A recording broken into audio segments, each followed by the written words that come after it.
अचिंत्या व्यक्तरूपाय निर्गुणाय गुणात्मने समस्त जगदाधार मूर्तये ब्रह्मणे नमः।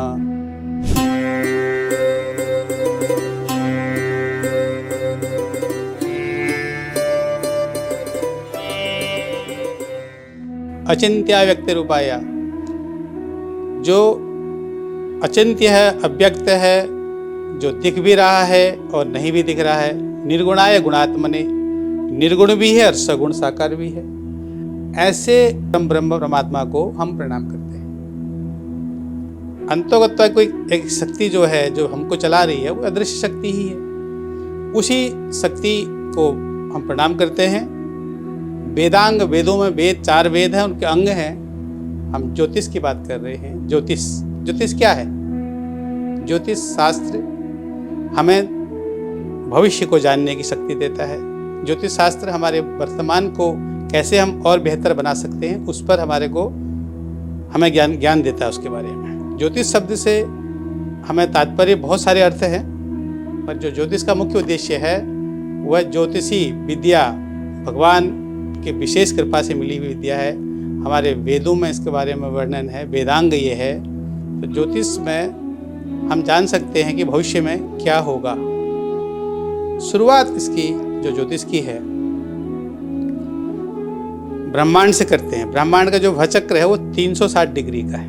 360 डिग्री हर एक ग्रह, हर घर, जो ज्योतिष का घर है, 12 घर है कुंडली में। उस ज्योतिष की कुंडली में 12 घर हैं। उन 12 घरों में हर एक घर की जो एक मान है वो 30 डिग्री का है।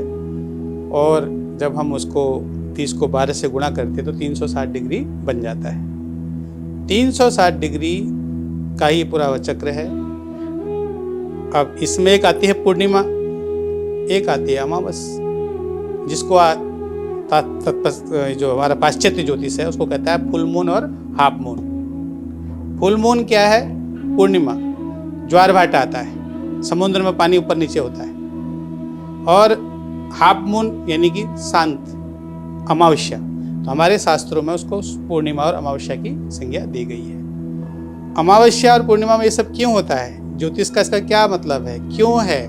यह जानकारी हम आगे के बारे में जान पाएंगे कि ज्योतिष किस विद्या का नाम है, उस विद्या का क्या महत्व है। पूर्णिमा में चंद्रमा धरती के करीब होता है तो उसका खिंचाव ज़्यादा होता है। और ये साइंस से भी, विज्ञान से भी अच्छे से इसके बारे में वर्णन है।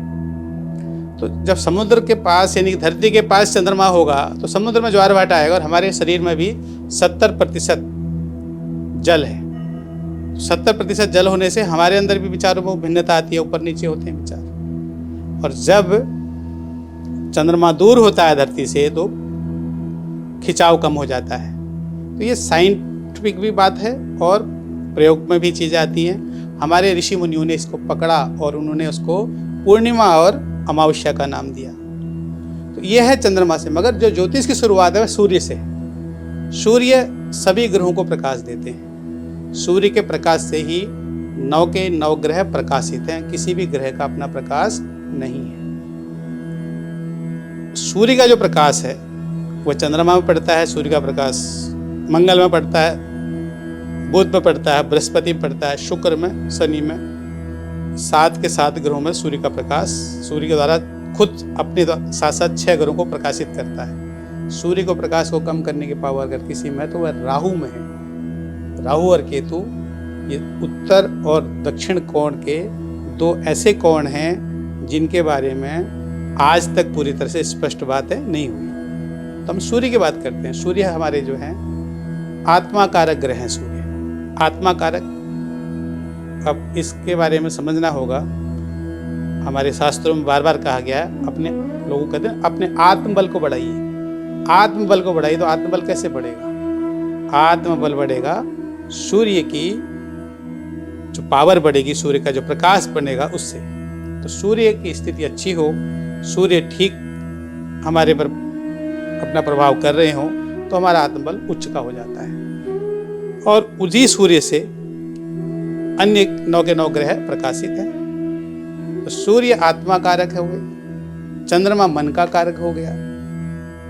सूर्य और चंद्रमा सभी प्रकार की चीज़ों को इंगित कर देते हैं और आत्मा और मन हमारा मजबूत है तो हम सब कार्य कर सकते हैं। तो हम नवग्रह को जाते हैं, इनकी विशेषताएं जानते हैं कि कैसे कैसे ये आज क्या है, सिर्फ परिचय का विषय है ज्योतिष के द्वारा कि हम क्या कर सकते हैं, कैसा कर सकते हैं। जानने के लिए अनगिनत हैं, अनंत संभावना है इसके अंदर, बहुत सारी चीज़ें हैं।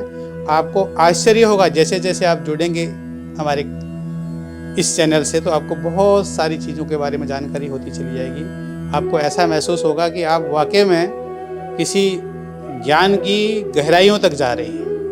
हमारा उद्देश्य सिर्फ ये नहीं है कि हम आपको ये बताएं, इतर बता दें, ऐसा कर दें। हमारा उद्देश्य आपको अपने आप को समझाने का, अपने आप को समझने का और समझाने का अवसर देने का भी है। तो उसमें हम सबसे पहले हम अपनी आत्मा को उन्नत करते हैं और जानते हैं कि हम कैसे चीज़ों को ठीक कर सकते हैं, कैसे हम अच्छी लाइफ को, अच्छी ज़िंदगी को जी सकते हैं। और ज़िंदगी बहुत छोटी सी है, बहुत छोटी सी ज़िंदगी है, मात्र 70-80 वर्ष लोग जीते हैं। वैसे मनुष्यों के लिए आयु कही गई है, हाथियों और मनुष्यों के लिए आयु जो हमारी निर्धारित की गई है वह आयु 120 वर्ष की है। नराणाम कुंजराणाम वर्ष विंशति आयु, मनुष्यों और हाथियों की आयु 120 वर्ष की गई है। तो इसी प्रकार से हमारा ये सिद्धांत चलेगा, समझना आपको पड़ेगा और आपको इस पर ध्यान देना पड़ेगा। फिर देखिए ज्ञान का भंडार कैसे आपको आपके जीवन को जीने में आपकी मदद करता है। जय माता की।